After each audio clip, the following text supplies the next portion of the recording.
Elisa Agasi, i shpallur në kërkim nga SPAK në kuadër të hetimeve për aferën e AKSHI, është arrestuar me 26 gusht në zonën e Plepave, në Durrës.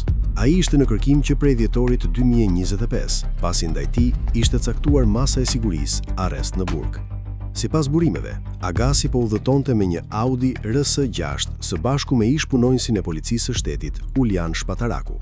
Automjeti u pikas fillimisht në Elbasan dhe u ndoq për rreth 40 kilometra në drejtim të Durrësit, ku forcat operacionale ndërhyn dhe ndaluan.